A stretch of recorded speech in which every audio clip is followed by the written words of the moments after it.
Before I begin today's video, there's quite a few quote unquote irregularities happening right now with the voting process. So if you want to double check your voter registration, see where you can early vote, and also pledge to vote, then volunteer for the Trump campaign, you can do so through the link in the description box below.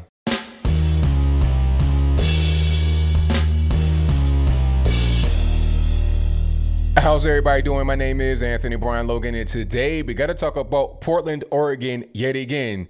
Oh yeah, we got to talk about Portland. This is kind of a hotbed of extremism on the left, not the right. Oh, the Proud Boys, stand down, stand by. No, it's the left that's doing it. That's why I call it the left coast. You have all the crazy extremism from the left happening mostly on the left coast. You're talking about California, Washington State, Oregon. That's where it's happening, unfortunately, for those that live there who aren't involved with the craziness, which is the majority of people that are out there. But there was a so-called Day of Rage before Columbus Day. And they're mad about Columbus Day. They're talking about, oh, it's a colonizer and you celebrating him and he was, a mass murderer, all this, that, and the third. Please. Christopher Columbus, shout out to him.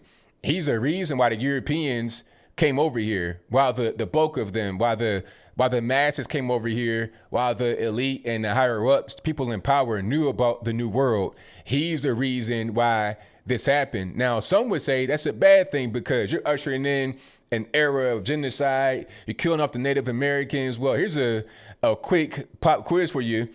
If you're paying attention, were the natives all one people? Were they all one tribe? Were there any warring nations? Was there any slavery here before any black folks came, before any white folks came from across the pond? I'm just trying to figure out, asking for a friend. Maybe you guys in the comments know more than I do, but I'll move right along. There was already conquest and war and battling going on here among the native peoples. That's just a fact. So when Christopher Columbus came, it wasn't like there was some new thing that was brought to people. Smallpox, that was something, but I'll move on. Anyway, they say that Christopher Columbus was a murderer. He was a genocider, all this, that, and the third. So they had a day of rage, I guess, to protest against that. I'm not really sure if it's a different protest than what they've been talking about for the past 3-4 months, but that's what that day was called. So in the day of rage, they decided to topple down some more statues. I thought that was kind of an old thing to be involved with, the whole statue toppling kerfuffle. That's kind of old hat. That's that's kind of passe. That was a whole 3 weeks ago. We live in the microwave generation. Everything is right now. Gimme, gimme, gimme. Instant gratification. If it ain't popping right now on the gram, as a cool kid say, then nobody really cares about it. But apparently that's still a thing going on. Statue toppling. This time they took down Abraham Lincoln and Teddy Roosevelt. Now, are you surprised? You shouldn't be surprised. I'm not. I called it years ago. I called it back in 2016 when it was kind of going on a little bit. They're tearing down statues of the Confederate generals. They want to protest the Confederate flag. The next thing to go would be George Washington, Abraham Lincoln, Thomas Jefferson, Teddy Roosevelt, anybody, any statue. I'm not surprised it took down the guy that freed the slaves. Oh, colonizer, F you, colonizer.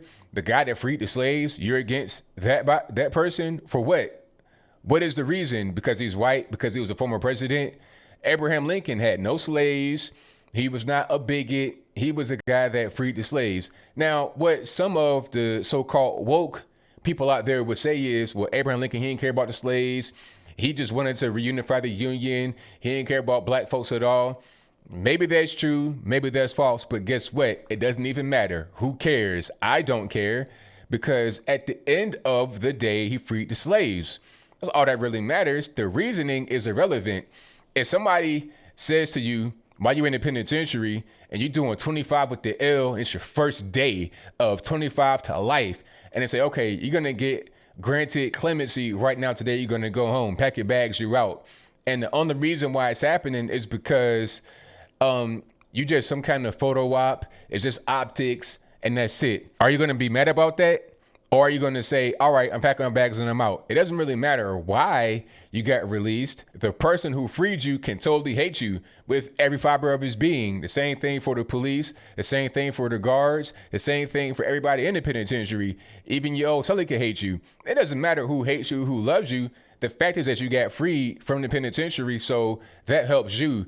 Above everything else that's going on, you got what you needed. So why would you topple down the statue of Abraham Lincoln and Teddy Roosevelt for what? George Washington, another one. They want to tear down the entire Mount Rushmore. But I called it. I totally called it. Okay, Confederate generals, why are you tearing them down? For what? I mean, many of them were conscripted into war. Robert E. Lee was going to be the Union general until he wasn't. He didn't want to fight against his home state of Virginia.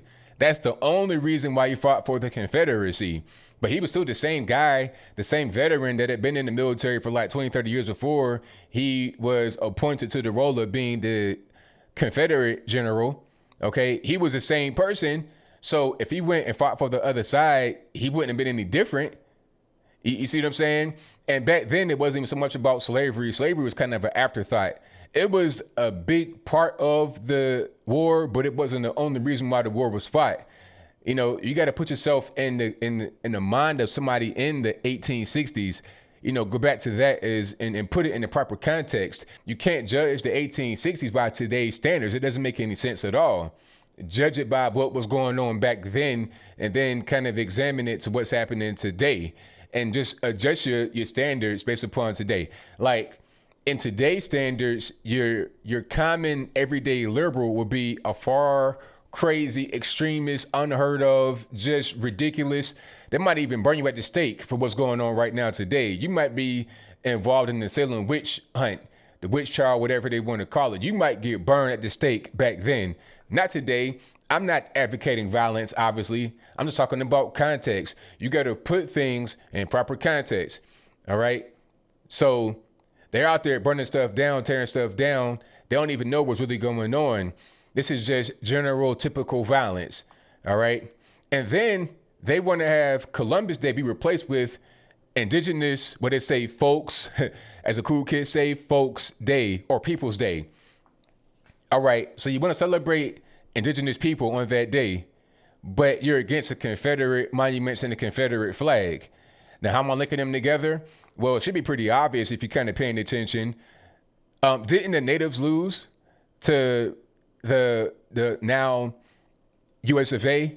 Didn't they lose? The Rioters, remember that? Oh, ABL, you're not being sensitive. Well, look, some natives had slaves too back then, and they brought them with them on the Rioters. That happened. So again, put it in proper context. I'm not saying the Rioters was right. Slavery wasn't right either. I'm just saying that did happen, and we can't just ignore certain things that went on. The natives lost. So did the Confederates. So if it's wrong to honor one people or one, heritage or one piece of history because they lost, then what about the natives? What about them? They lost too. Oh, they were traitors. So was George Washington. Okay, American Revolution. Who are we fighting against? France, Kingdom of Great Britain. Really the Kingdom of Great Britain because we were a colony of them. So we fought against them and we gained our independence. That was rebellious. That was treasonous. But we won. So I guess it's okay to be a traitor if you win. I guess it's okay to be a loser if you are the right skin color, or if you are a part of a protected class, a sacred racial class. I guess it's all right then, huh? As I close, I want to say this. These statue topplers are ridiculous.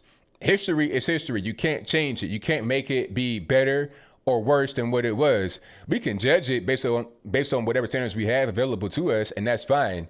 But we can't change it. Toppling the statues down, trying to hide them in the museum, burning them down, tearing them down, spray painting them, won't change history. All that you're going to do by removing the statue altogether is attempt to hide history, attempt to change history. And what they want to do, what they may not say, is replace that statue with their own statue. Replace Abraham Lincoln with Karl Marx. Replace Teddy Roosevelt with, I don't know, some random BLM or Antifa person that got shot by police or something crazy like that. That's what they want to do. Okay, they did that over in UK. This lady replaced a person. I forget who it was. You guys in the comments know. But they took down a statue of a man and replaced him with a random person. And then the person came to the statue unveiling with the same outfit they had on. You're talking about narcissistic. I mean, good night. It's ridiculous, but not to be unexpected. This is what's going on right now with this generation. Okay, everything is right away. Gimme, gimme, gimme. There's not much respect for history, not much, forward thinking. Always right here, surface level thought. But I think I'll leave that right there for now.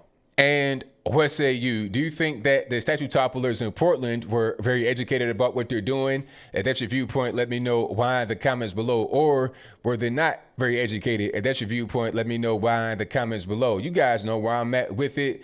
These people are just out there just engaging in general lawlessness and chaos. They don't really care what the cause is, in my humble opinion. All right.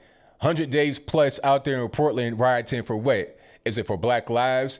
Well, I think the amount of Black lives that have been taken in general has increased as all these so-called protests have been happening. You're taking down the statue of Abraham Lincoln. Why? He freed the slaves. What are you actually doing? So as a result of your so-called protests, you got more Black folks that have been shot, killed nationwide, not just Portland, but nationwide. And you're taking down the statue of the guy that freed the slaves. What are you trying to tell us? Are you really a pro-Black, black back group, or are you a white supremacist group? Okay, the BLM I see are mostly white, mostly violent, and they're leading to the death of more Black people, and they're tearing down the important statues to Black people. So what's really going on? I'm trying to figure out. But whatever your thoughts are, please let me know in the comments below. And that's all I got to say for this video. If you like what you heard, please comment, rate, share, and subscribe. Peace.